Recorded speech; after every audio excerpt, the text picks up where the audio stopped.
Povredili su te. Neko je rekao ili uradio nešto što te je duboko ranilo. Izdao je tvoje poverenje. Možda ti je ukrao godine života i ostavio rupu u grudima koja i dalje boli. Taj događaj je toliko bolan da znaš i osjećaš da nikada više nećeš biti isti. A onda ti neko kaže oprosti. Ali kako se oprašta kada rana i dalje peče?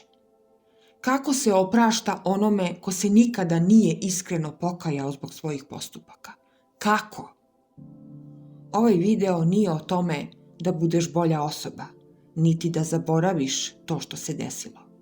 Ovo je priča o unutrašnjem oslobađanju, o mudrosti, o odluci i o tvojoj moći da više ne budeš rob prošlosti.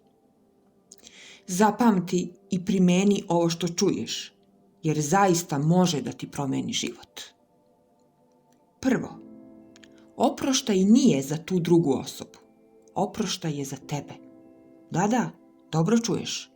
Možda tebi oproštaj zvuči kao poklon koji ti daješ drugome, ali istina je da je to oslobađanje koje daješ sebi. Na primjer, jedna žena je godinama mrzela čoveka koji ju je prevario. Svaki put kada bi ga se setila, srce bi joj se stisnulo, a u oči nagrnule suze. Godinama kasnije on je srećan, živi, zaboravio je sve. A ona? Ona je još uvek zarobljena u istom osjećaju. Bolom i gorčinom koju je nosila da bi njega kaznila je sebe. Stoička mudrost kaže, ogorčenost je kao da piješ otrov, nadajući se da će nauditi drugome. Kada nosiš bes, ti si taj koji pati. Oproštaj je čin samopoštovanja. Drugo, oproštaj nije pomirenje. Oproštaj je stavljanje tačke na osobu, odnos ili situaciju. Opraštanje ne znači da vraćaš tu osobu u svoj život. Ne znači da kažeš u redu je, a ništa nije u redu. Oproštaj znači da kažeš neću više da nosim ovaj teret na svojim ramenima. Ne zbog tebe, nego zbog sebe. Na primjer, zamisli da nosiš ranac sa ciglama.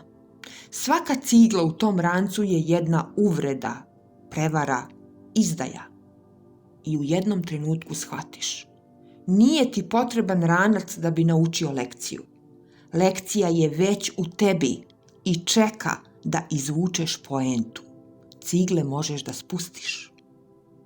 Stoička mudrost kaže, pazi da ne postaneš ono protiv čega se boriš. Opraštanje ne znači vraćanje u stari odnos, već definisanje gde ti završavaš i gde oni više nemaju pristup. Treće, prihvatanje nije isto što i opravdavanje. Prihvatanje znači da ne poričeš šta se desilo, niti umanjuješ štetu. Ali, kada prihvatiš, prestaješ da se boriš sa prošlošću i da se pitaš zašto? Na primjer, neko te je ostavio, jednostavno je nestao ili prestao da se javlja. Možeš cijelog života da tražiš razloge i da se pitaš zašto, a možeš i da kažeš sebi, ne znam zašto je to uradio, ali znam da to govori o njemu, a ne o mojoj vrednosti. Stoička mudrost kaže, ako neko greši prema sebi. Ako ti to razumeš, nećeš uzvraćati greškom. Prihvatiti ne znači pravdati. To znači prestati da se trošiš na ono što ne možeš da promeniš. Četvrto, oproštaj ne briše bol, ali menja tvoj odnos prema sebi. Bol ostaje deo tebe, ali ti više nisi žrtva. Postaješ svedok. Možda nosiš ožiljak, ali ne i lanac. Na primjer, ako si nekada doživeo izdaju, znaš koliko je to strašno. Ali kada oprostiš, ta izdaja više ne upravlja tobom i tvojim pogledom na ljude. Više ne biraš iz straha, ne gradiš zidove oko sebe, već označavaš granice. Da li vidiš razliku? Stoička mudrost kaže, nije stvar u onome što se dogodilo, već u tome kako si to doživeo. Bol te oblikuje, ali ti biraš hoće li te oblikovati u žrtvu ili u mudriju osobu. 5. Oproštaj je proces, a ne odluka. Ne moraš danas da kažeš oprošteno je. Nekad ćeš da se setiš i opet da osetiš bes kao da uopšte nisi razmišljao o oproštaju i kao da ta opcija ne dolazi u obzir. Sve je to deo puta.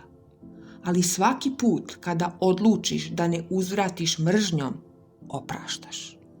Svaki put kada ne pričaš o toj osobi, ne ogovaraš je, ne želiš joj sve najgore, ti biraš mir i opraštaš.